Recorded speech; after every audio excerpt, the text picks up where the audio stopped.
ನನ್ನ ಕ್ಷಮಿಸ್ಬಿಡಿ. ನನ್ನ ಕಂದ ಇಲ್ಲದೆ ಬದುಕಿರೋಕ್ ನನ್ನ ಕೈಲಿ ಆಗ್ತಿಲ್ಲ. ಮಗಳನ್ನ ನರಕಕ್ಕೆ ತಳ್ಳಿದ ತಾಯಿಗೆ ಸಾವೇ ಶಿಕ್ಷೆ. ಹೌದು ರೀ, ನನ್ನಂತವಳಿಗೆ ಸಾವೇ ಸರಿ.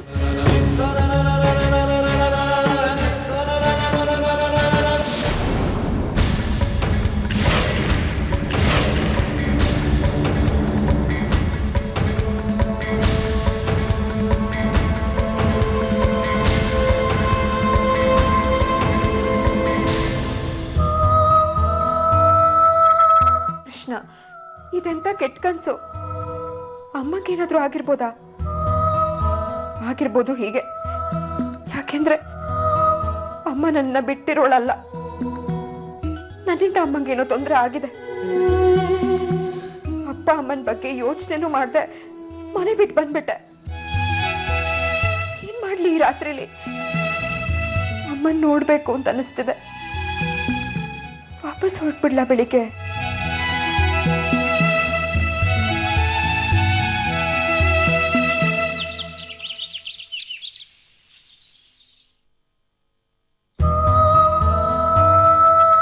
ಏನ್ ಬೇಕಮ್ಮ? ನನ್ನ ಹತ್ರ ಕಾಸಿಲ್ಲ. ₹1 ಕಾಯಿನ್ ಇದ್ರೆ ಕೊಡ್ತೀರಾ? ತೋಳಿ.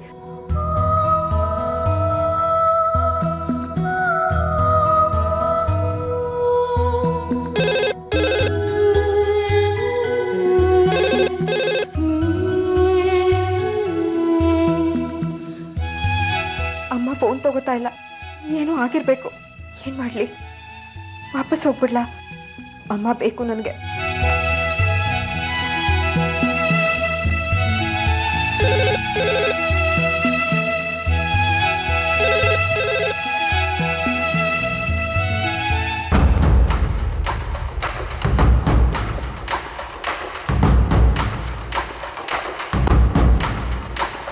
ಹಲೋ. ಕಳಿಸ್ಕೊಡ್ತಾ ಇದ್ದೀನಿ.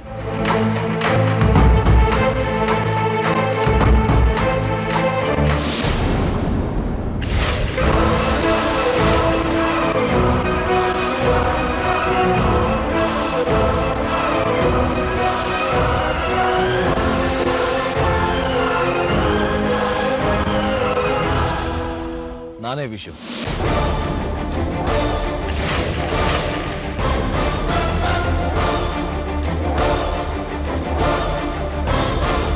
ನೀನೇ ಕೈಯಾರೆ ಕಂದಿರೋ ವಿಷು.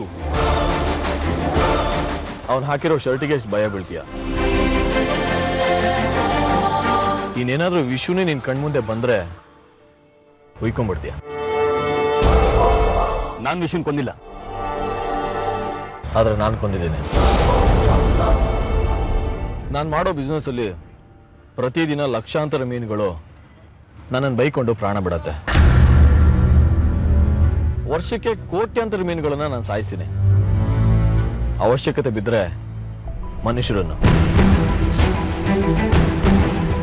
ಬಿಸಿನೆಸ್ಗೋಸ್ಕರನೇ ಕೊಲೆ ಮಾಡೋನ್ಗೆ ಸಂಬಂಧಕ್ಕೋಸ್ಕರ ಒಂದು ಕೊಲೆ ಮಾಡೋಕ್ಕಾಗಲ್ವಾ? ಶ್ರೀ, ನಿನಗೂ ಇದಕ್ಕೂ ಸಂಬಂಧ ಇಲ್ಲ, ಸುಮ್ಮನೆ ಹೋಗ್ಬಿಡು. ಸಂಬಂಧ ಇರ್ಲಿಲ್ಲ, ಆದ್ರೆ ಈಗಿದೆ. ನನ್ನ ತಮ್ಮ ನನ್ನ ಅಮ್ಮನ ವಿಷಯಕ್ಕೆ ಬಂದ್ರೆ ನಿನ್ನೆ ನಾನು ಸುಮ್ಮನೆ ಬಿಡ್ತೀನ? ನನ್ನ ಸ್ವಂತ ಅಪ್ಪನ ನಾನು ನೋಡ್ಲಿಲ್ಲ. ನಾನಿದ್ದಿದ್ರೆ ಅವ್ರು ಸಾಯೋವಾಗ ನನಗೆ ಯಾವ ಜವಾಬ್ದಾರಿಯನ್ನು ಕೊಟ್ಟು ಸಾಯ್ತಾ ಇದ್ರೋ ಆ ಜವಾಬ್ದಾರಿನ ನಾನೇ ಸ್ವತಃ ತಗೊಂಡಿದ್ದೀನಿ. ನನ್ನ ಅಮ್ಮ, ನನ್ನ ಮನೆ, ನನ್ನ ಮನೆಯವರು, ಇವ್ರು ಯಾರಿಗಾದ್ರೂ ತೊಂದರೆ ಆಗೋದಿರ್ಲಿ, ಇವ್ರ ಕಡೆ ಕಣ್ಣೆತ್ ನೋಡಿದ್ರು ನಿನ್ನ ತಲೆನೇ ತೆಗೆದು ಬಿಡ್ತೀನಿ. ಗೆಳೆಯ, ಕೋಪ ಮಾಡ್ಕೋಬೇಡ. ನೋಡು, ನನಗೂ ನಿಮಗೂ ದ್ವೇಷ ಬೇಡ. ನಾನು ನಿನ್ನ ಸುದ್ದಿಗೆ ಬರಲ್ಲಪ್ಪ. ಕಂಪ್ರೂ ಮಾಡ್ಕೊಂಡ್ಬಿಡೋಣ ಫ್ರೆಂಡ್ಸ್. ಇನ್ನೊಂದ ನಮ್ಮ ಕರಾಮ್ಗಳ ಜೊತೆ ಫ್ರೆಂಡ್ಶಿಪ್ ಮಾಡಲ್ಲ. ಹ್ಯಾಂಡ್ಶೇಕ್ ಮಾಡೋದಿರ್ಲಿ, ಸ್ವಲ್ಪ ಯಾಮಾರಿದ್ರೆ ನಿನ್ನ ಲೈಫ್ನೇ ಶೇಕ್ ಮಾಡ್ಬಿಡ್ತೀನಿ. ಹೊರಡು ಹೊರಡು. ನೋಡು, ನೀನ್ ತಲೆ ಹಾಕಿರೋದು ನನ್ನ ಮನೆ ವಿಚಾರಕ್ಕೆ, ನನ್ನ ಅಮ್ಮನ ವಿಚಾರಕ್ಕೆ. ಏನಾದ್ರೂ ಹೆಚ್ಚು ಕಡಿಮೆ ಆಗ್ಬೇಕು, ನಾನು ಹೇಳಲ್ಲ. ಹೊರಡು.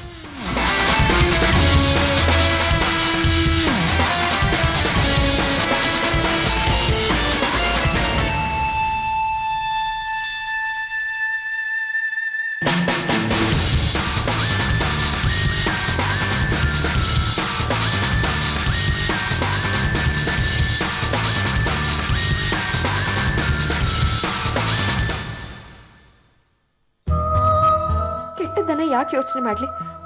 ಅಮ್ಮ ದೇವಸ್ಥಾನಕ್ಕೆ ಹೋಗಿರ್ಬೋದು, ಈಗ ಬಂದಿರ್ಬೋದಲ್ವಾ.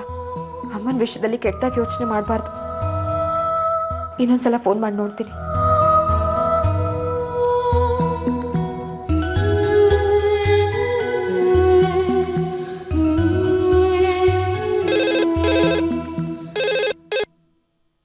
ಹಲೋ,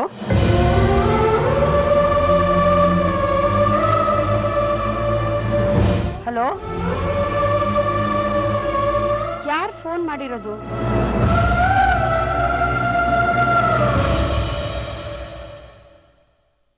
ರಾಧಿಕಾ?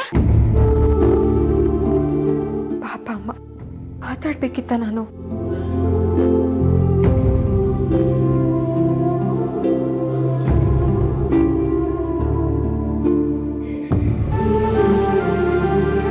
ರೀ, ಯಾವುದೋ ಫೋನ್ ಬಂದಿತ್ತು, ಯಾರು ಮಾತಾಡ್ಲೇ ಇಲ್ಲ ರೀ. ಬೇಡದೇ ಇರೋ ಕೆಲ್ಸಕ್ಕೆ ಬೇಡದೇ ಇರೋ ಫೋನ್ಗಳು ಬರುತ್ತೆ. ಆದ್ರೆ ನಮ್ಮ ರಾಧಿಕನಿಂದ ಒಂದೇ ಒಂದು ಫೋನ್ ಬರಬಾರ್ದ ರೀ. ಅಮ್ಮ, ನಾನೆಲ್ಲೋ ಚೆನ್ನಾಗಿದ್ದೀನಿ, ನನ್ನ ಬಗ್ಗೆ ನೀವ್ಯಾರು ಯೋಚನೆ ಮಾಡಬೇಡಿ ಅಂತ ಒಂದೇ ಒಂದ್ಸಲ ನಮ್ ಕೂಸ್ ಫೋನ್ ಮಾಡಬಾರ್ದ ರೀ. ಭ್ರಾಂತಿ, ಭ್ರಮೆ ನಿಂಗೆ ದೇವ್ಕಿ. ನಾನು ಚೆನ್ನಾಗಿದ್ದೀನಿ ಅಂತ ಅವಳ ಬಾಯಲ್ಲಿ ಕೇಳೋ ಅಂತ ಪುಣ್ಯ ಈ ಜನ್ಮದಲ್ಲಿ ನಾವು ಕೇಳ್ಕೊಂಡು ಬಂದೇ ಇಲ್ಲ ಅನ್ಸತ್ತೆ. ಸುಖ ಪಡೋಕ್ ಹುಟ್ಟಿದ ಮಗು ಅದಲ್ಲ.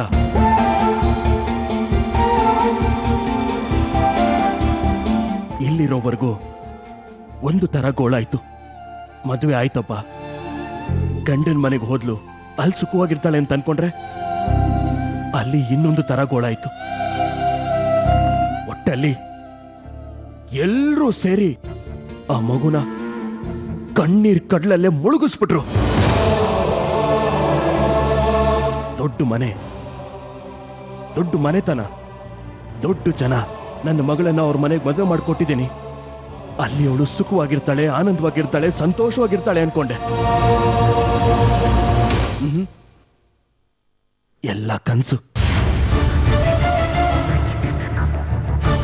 ಅವತ್ತು ನನಗೆ ಬಂದಿದ್ದ ಕೋಪದಲ್ಲಿ ಏನ್ ಮಾಡ್ಬಿಡ್ತಿದ್ದೋ ನನಗೆ ಗೊತ್ತಿಲ್ಲ. ಕಂಡವ್ರ ಮನೆ ಹೆಣ್ಮಕ್ಳನ್ನ ಹೀಗೆ ಮನೆಗೆ ಕರ್ಕೊಂಡು ಬಂದು ಅವರನ್ನ ಕಾಡಿಸಿ ಪೀಡಿಸಿ ಕಣ್ಣೀರಿನ ಕೋಡಿನಲ್ಲೇ ಕೈ ತೊಳಸ್ತಾರಲ್ಲ. ಯಾರ್ದೋ ಮನೆ ಹೆಣ್ಮಕ್ಳು ಮನೆಗೆ ಮುತ್ತೈದೆ ಯಾಕೆ ಬಂದ್ರೆ ಅವ್ರ ಕಣ್ಣೀರ್ ನೋಡಿ ಆನಂದ ಪಡ್ತಾರಲ್ಲ ಇವರು. ಇವ್ರಿಗೇನು ಅನ್ಸೋದಿಲ್ವಾ? ನಾಳೆ ಇವ್ರ ಮನೆ ಹೆಣ್ಮಕ್ಳಿಗೆ ಈ ತರ ಆದ್ರೆ ಇವ್ರು ಅದನ್ನ ಹೇಗ್ ತಡ್ಕೊಳ್ತಾರೆ? ಇವ್ರಿಗೆ ನೋವಾಗೋದಿಲ್ವಾ? ನನ್ನ ಎದ್ದೆನಲ್ಲಿ ಕೋಪ ಉರಿತಾ ಇದೆ ದೇವ್ಕಿ. ಮಂತ್ರ ಹೇಳೋ ಬಾಯಿನಲ್ಲಿ ಅಪಶಬ್ದ ನುಡಿಬಾರ್ದು. ಆದ್ರೂ ಒಂದ್ ಸತ್ಯ ಹೇಳ್ಬಿಡ್ತೇನೆ ಕೇಳು. ನನ್ನ ಮಗಳ ಕಣ್ಣಲ್ಲಿ ಯಾರ್ಯಾರು ಕಣ್ಣೀರ್ ಹಾಕ್ಸಿದ್ರೋ, ಯಾರ್ಯಾರು ನಮ್ಮನ್ನ ನೋಯಿಸಿದ್ರೋ, ನರಳಿಸಿದ್ರೋ ಅವರೆಲ್ಲ ನನ್ನ ಮಗಳಿಗಿಂತ ಹೆಚ್ಚಾಗಿ ಕಣ್ಣೀರ್ ಹಾಕ್ಬೇಕು, ನರಳಬೇಕು, ನೋಯ್ಬೇಕು. ನನ್ನ ಮಗಳಿಗಿಂತ ಹೆಚ್ಚಾಗಿ ಕಣ್ಣೀರ್ ಹಾಕ್ಬೇಕು, ನರಳಬೇಕು, ನೋಯ್ಬೇಕು. ಕಣ್ಣೀರ್ ಹಾಕ್ತಾರೆ, ನರಳ್ತಾರೆ, ನೋಯ್ತಾರೆ.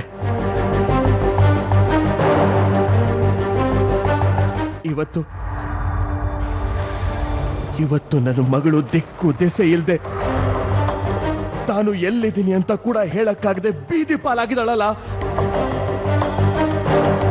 ಅದೇ ನನ್ನ ಮಗಳ ಕಣ್ಣಲ್ಲಿ ಯಾರ್ಯಾರು ನೀರ್ ತರಿಸಿದ್ರೋ ಅವರೆಲ್ಲ ಬೀದಿ ಪಾಲಾಗ್ಬಿಡ್ಬೇಕು. ಆಗ್ಬೇಕು, ಆಗ್ತಾರೆ.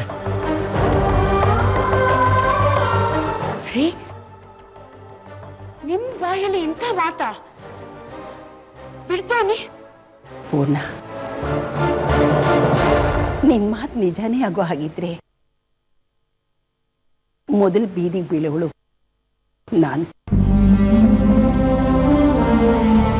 ಅಯ್ಯೋ ದೇವ್ರೆ,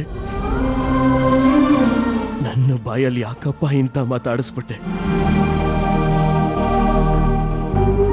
ಒಂದೇ ಒಂದು ಕ್ಷಣ ಕೋಪದ ಕೈಗೆ ನನ್ನ ಬುದ್ಧಿ ಕೊಟ್ಟು ನನ್ನ ತಾಳ್ಮೆನ ಕಳ್ಕೊಂಡ್ಬಿಟ್ಟೆ. ಇಲ್ಲ, ಶಾಂತಂ ಪಾಪಂ, ಶಾಂತಂ ಪಾಪಂ. ಪ್ರದೀಪ, ಪ್ರದೀಪ, ಏನಾಯ್ತು? ಅದಕ್ಕೆ ದೊಡ್ಡ ಗಡ್ಡಾಂತರ ನಡೆದೋಗಿದೆ. ನಾನು ಹೇಳೋದನ್ನ ಧೈರ್ಯವಾಗಿ ಕೇಳಿಸ್ಕೊಳ್ಳಿ. ಏನಾಯ್ತು? ನೀವು ಹೇಳೋದು ಕೇಳ್ತಾ ಇದ್ರೆ ಗಾಬರಿ ಆಗ್ತಾ ಇದೆ. ಏನಾಯ್ತು ಹೇಳಿ. ಅದಕ್ಕೆ ನಮ್ಮ ದೇವಸ್ಥಾನದಲ್ಲಿ ಹಾ, ನಮ್ಮ ದೇವಸ್ಥಾನದಲ್ಲಿ ಕಳ್ಳತನ ನಡೆದೋಗಿದೆ. ದೇವರ ಒಡವೆಗಳನ್ನ ಅವರು ಮುಟ್ಟಿಲ್ಲ. ದೇವಸ್ಥಾನ ಕಟ್ಟೋದಕ್ಕೆ ಮತ್ತೆ ಇತರೆ ಯೋಜನೆಗಳಿಗೆ ಸ್ಯಾಂಕ್ಷನ್ ಆದಂತ ಹಣನ ಇನ್ ರಾತ್ರಿ ಯಾರೋ ಲೂಟಿ ಮಾಡ್ಬಿಟ್ಟಿದ್ದಾರೆ.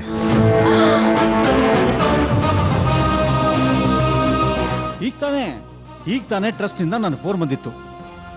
ಅಯ್ಯೋ ದೇವ್ರೆ, ಇದೆಲ್ಲ ಹೇಗಾಯ್ತು? ಇಷ್ಟೆಲ್ಲ ನಡೆಯೋವರೆಗೂ ದೇವಸ್ಥಾನದಲ್ಲಿ ಯಾರು ಇರ್ಲಿಲ್ವಾ? ಬೆಳಗ್ಗೆವರೆಗೂ ಯಾರಿಗೂ ಗೊತ್ತಾಗ್ಲಿಲ್ವಾ? ಯಾರಿಗೂ ಗೊತ್ತಾಗ್ದಿರೋ ಹಾಗೆ ಮಾಡಿದಾರೆ. ಅತ್ತಿಗೆ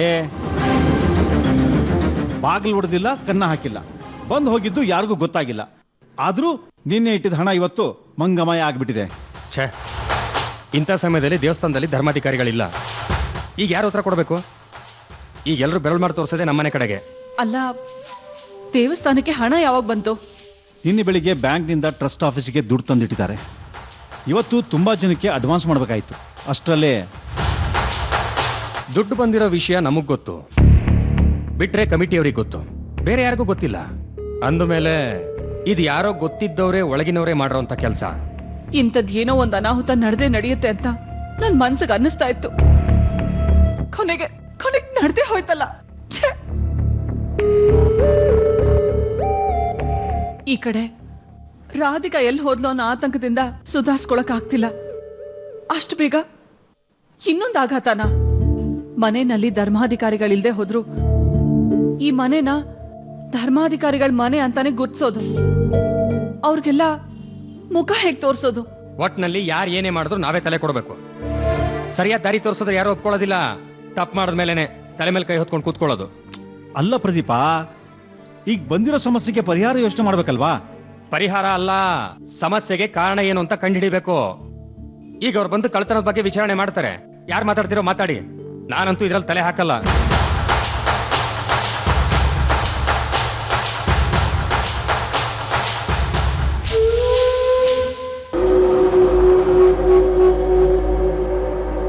ರೂಪಕ್ಕ, ಈ ಪೂಜೆ ಏನಕ್ಕೆ? ನಾನು ಚೆನ್ನಾಗಿದ್ದೀನಿ. ನಾನು ಜಾಸ್ತಿ ಹೊತ್ತು ಕೂತ್ಕೊಳ್ಳೋಕ್ಕಾಗಲ್ಲ. ಮನೆಗೆ ಹೋಗೋಣ ಬನ್ನಿ. ಅಯ್ಯೋ ಅಯ್ಯೋ, ಬಿಡ್ತು ಅಂತ ಹೇಳು. ಹಾಗೆಲ್ಲ ಮಾತಾಡ್ಬಾರ್ದು. ನೋಡು ಭಾಗ್ಯ, ನೀನ್ ಹೊಟ್ಟೆಲಿರೋ ಮಗುಗೆ ಒಳ್ಳೇದಾಗ್ಲಿ ಅಂತ ಈ ಪೂಜೆ ಮಾಡಿಸ್ತಿರೋದು. ಇನ್ನೇನ್ ಸ್ವಲ್ಪ ಹೊತ್ತಲ್ಲಿ ಭಾನುಮತಿ ಅವ್ರು ಬಂದ್ಬಿಡ್ತಾರೆ. ಭಾನುಮತಿ ಅವ್ರೆ, ನೀವ್ ಹೇಳಿದ್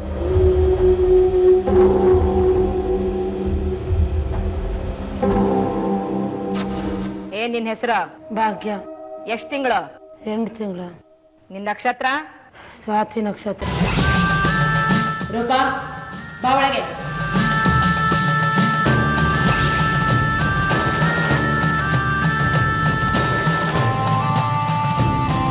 ಏನು ಮೋರೆ? ನಿನ್ ತಲೆ ಗುತ್ತಿಗಿದ್ದೆ ಐತಲ್ಲ, ಆ ಸ್ಟೇಷನ್ ನಕ್ಷತ್ರ ಹುಟ್ಟಿದ ಬಸ್ರಿ ಹೆಂಗ್ಸ್ ಕರ್ಕೊಂಬ ಅಂತ ನಾನು ಹೇಳಿದ್ದೆ. ಹೋಗಿ ಹೋಗಿ ಆ ಮೂದೇವಿ ಕರ್ಕೊಂಡು ಬಂದಿಯಲ್ಲ. ಭಾನುಮತಿ ಅಮ್ಮೋರೆ, ಅದು ಮುಚ್ಚವಾಯಿ, ಜಾಸ್ತಿ ಮಾತಾಡಬೇಡ. ಉಲ್ಟಾ ಹೊಡೆದು ಬಿಟ್ಟೇನೆ, ಹುಷಾರು. ತಪ್ಪಾಯ್ತು ಅಮ್ಮೋರೆ, ಕ್ಷಮಿಸ್ಬಿಡಿ. ನೋಡೋ, ನಾ ಹೇಳಿದ ಹೆಂಗ್ಸ್ ಸಿಕ್ಕರ ಕರ್ಕೊಂಡು ಬಾ, ಇಲ್ಲ ಈ ಕಡೆ ಬರಾಕ ಹೋಗ್ಬೇಡ. ನಾಡಿ. ಭಾಗ್ಯ, ನೀನ್ ಸ್ವಲ್ಪ ಆಚೆ ಕೂತ್ಕೊ.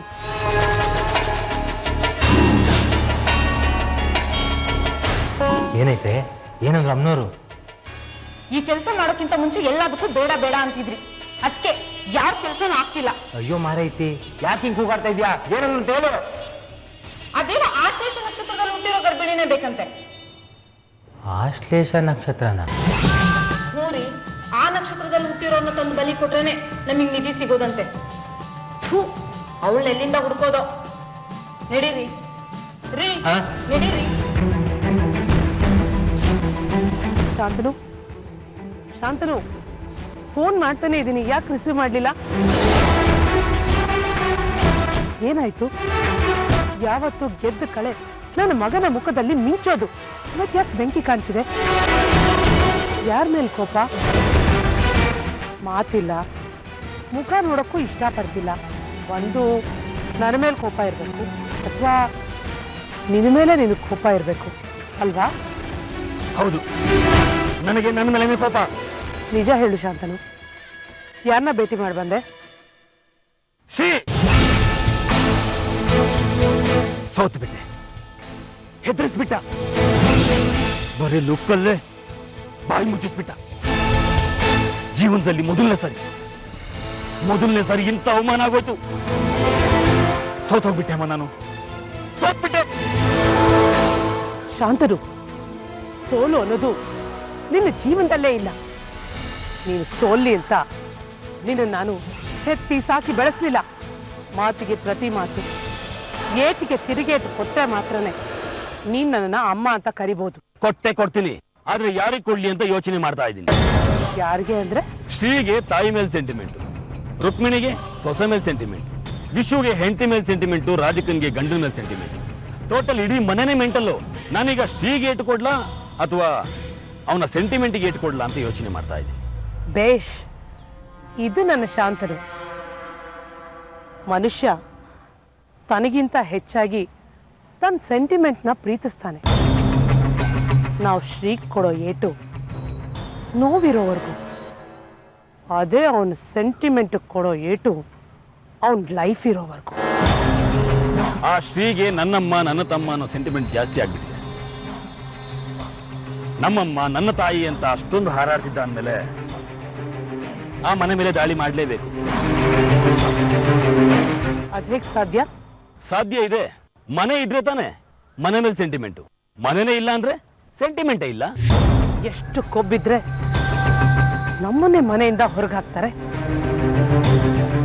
ನೀನ್ ನನ್ನ ಮಗ ಅಲ್ವಾ? ನನಗಾಗಿರೋ ಅವಮಾನಕ್ಕೆ ನೀನು ಉತ್ತರ ಕೊಡೋದಿಲ್ವಾ? ನಮ್ಮನ್ ಮನೆಯಿಂದ ಹೊರಗೆ ಹಾಕ್ತವ್ರು ಆ ಮನೆಯಲ್ಲಿ ಉಳಿಬಾರ್ದು ಅಂದ್ರೆ ಅವರು ಬೀದಿ ಪಾಲಾಗ್ಬೇಕು. ಹೇಳು ಶಾಂತನು, ಇದನ್ನಿಂದ ಮಾಡೋಕ್ ಸಾಧ್ಯನಾ? ಮಾಡ್ತೀಯಾ? ಮಾಡ್ತೀನಿ. ಆ ಶ್ರೀ ನನ್ನ ಟಾರ್ಗೆಟ್. ನನ್ನ ಗುರಿಗೆ ಸಿಕ್ಕಾಕೊಂಡು ಅವನ್ ತಮ್ಮ ಸತ್ತೋದ. ಈಗ ಅಣ್ಣನು ಸಾಯ್ತಾನೆ. ಪ್ರೀತಿಯ ಅಮ್ಮನ ಮನೆಯೆಲ್ಲ ಕೊಟ್ಕೊಂಡು ಹೋಗ್ಬೇಕು. ಹಾಗೆ ಮಾಡ್ತೀನಿ, ನೋಡ್ತಾ ಇರಿ. ಆದ್ರೆ ರುಕ್ಮಿಣಿ ಆಸ್ತಿ ಕೋಟಿ ಕೋಟಿ, ಅವ್ರು ಹೇಗ್ ಬೀದಿ ಬರೋಕ್ ಸಾಧ್ಯ ಶಾಂತನು? ಇಡೀ ದೇಶಕ್ಕೆ ಚಕ್ರವರ್ತಿನೇ ಆಗಿದ್ರು ಕಲಿತ ವಿದ್ಯೆ ಕೂಡಿತ ಹಣ ಕೆಲವು ಸಾರಿ ಕೈ ಕೊಡುತ್ತಮ್ಮ. ಆ ಪರಿಸ್ಥಿತಿಗೆ ರುಕ್ಮಿಣಿ ಬರಬೇಕು. ರುಕ್ಮಿಣಿಗೆ ಏಟು ಕೊಟ್ರೆ ಶ್ರೀ ಸೆಂಟಿಮೆಂಟ್ ನರಳುತ್ತೆ. ಆಗ ನನಗೆ ತೃಪ್ತಿ ಆಗುತ್ತೆ. ಆದ್ರೆ ಅವರೆಲ್ಲ ಬೀದಿಗೆ ಬೀಳೋದು ಹೇಗೆ? ಏನಾದ್ರೂ ಮಾಡ್ಲೇಬೇಕು. ಶಾಶ್ವತವಾಗಿ ಆಗದೆ ಇದ್ರು ತಾತ್ಕಾಲಿಕವಾಗಿ ಅವ್ರನ್ನ ಬೀದಿಗೆ ತರಲೇಬೇಕು. ನಮ್ಮನ್ನ ಎದುರಾಕೊಂಡ್ರೆ ಎಂತ ಗತಿ ಬರುತ್ತೆ ಅಂತ ನಾನು ಅವ್ರಿಗೆ ಅರ್ಥ ಮಾಡಿಸ್ತೇನೆ. ಏನ್ ಮಾಡ್ತೀಯಾ? ಮನೆ ಎದುರಿಗೆ ಇದ್ರು ಹಕ್ಕು ಕೈ ಬಿಟ್ಟು ಹೋಗ್ಬೇಕು. ಅವ್ರದ್ದು ಅವ್ರದ್ದಲ್ಲ ಅಂತ ಆಗ್ಬೇಕು. ಪ್ರತಿ ಉಸಿರು ನಿಟ್ಟುಸಿರಾಗಬೇಕು. ಒಬ್ಬೊಬ್ರು ದಿಕ್ಕಾಪಾಲಾಗಬೇಕು. ಧರ್ಮಾಧಿಕಾರಿಗಳ ಮನೆಯವರು ಅನ್ಸ್ಕೊತಿದ್ದವರು ಧರ್ಮ ಮಾಡಿ ಅಂತ ಕಣ್ಣೀರಿಟ್ಟು ಅಂಗಲಾಚಿ ಬೇಡ್ಕೋಬೇಕು. ಅದನ್ನ ನೀವು ಕಾಲ ಮೇಲೆ ಕಾಲು ಹಾಕಿ ಕೂತ್ಕೊಂಡು ನೋಡ್ಬೇಕು. ಅದು ನಿಮ್ಮ ಮಗನಾಗಿ ನಾನು ನಿಮಗೆ ಕೊಡ್ತಿರೋಂಥ ಉಡುಗೊರೆ. ಸಂತೋಷನಾ? ಇನ್ನೂ ಇಲ್ಲ. ಇದೆಲ್ಲ ಆಗಿದ್ದ ದಿನ ಖಂಡಿತ ಸಂತೋಷ ಆಗುತ್ತೆ.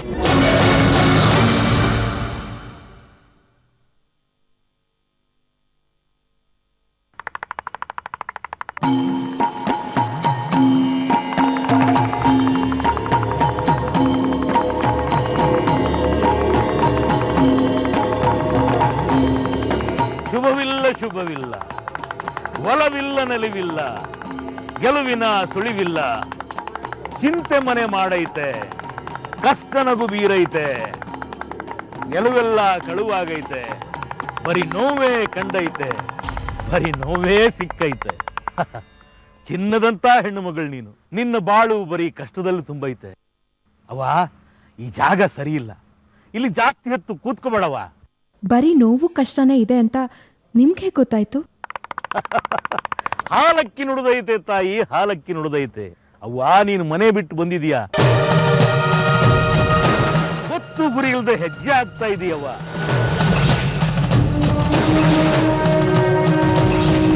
ತರಗೆಲೆ ಗಾಳಿಗೆ ಸಿಕ್ಕಿ ಎಲ್ಲಿ ಹೋಗಿ ಬೀಳುತ್ತೋ ಗೊತ್ತಾಗಲ್ಲ. ಹಾಗೆ ನಾನು ಎಲ್ಲಿ ಹೋಗಿ ಸೇರ್ತೀನೋ ಗೊತ್ತಿಲ್ಲ. ನೀನು ಎಲ್ಲಿ ಹೋಗಿ ಸೇರ್ಬೇಕು ಅಂತ ಭಗವಂತ ಬರ್ದಾಗಿದೆ ತಾಯಿ. ಬರ್ದಿದ್ದಾನೋ ಗೀಚಿದಾನೋ ಯಾರಿಗೆ ಗೊತ್ತು. ಒಟ್ನಲ್ಲಿ ನನಗೆ ಬೇಕಾಗಿರೋದು ನಂಗೆ ಸಿಕ್ಕರೆ ಸಾಕು. ಸಿಗತೈತೆ ತಾಯಿ, ಸಿಗತೈತೆ. ನಿನ್ನ ಬದುಕಿನಲ್ಲಿ ಅವಶ್ಯವಾಗಿದ್ದೆಲ್ಲ ನಿನಗೆ ಸಿಗತೈತೆ. ನೀನು ಅಮೂಲ್ಯವಾಗಿದೆ ಅನ್ಕೊಂಡಿದ್ದೆಲ್ಲ ನಿನಗೆ ಸಿಗತೈತೆ. ಆದರೆ ನೀನು ಅನ್ಕೊಂಡಷ್ಟು ಸುಲಭವಾಗಿ ಸಿಗೋದಿಲ್ಲ ತಾಯಿ, ಸಿಗೋದಿಲ್ಲ. ಸಿಗಬೇಕಾಗಿದ್ದು ಬಹಳ ಆಟ ಆಡಿಸುತ್ತೆ ತಾಯಿ. ಅಪಾಯದ ಗುಡ್ಡ ನಿನ್ನ ಮುಂದೆನೇ ಇದೆ ತಾಯಿ.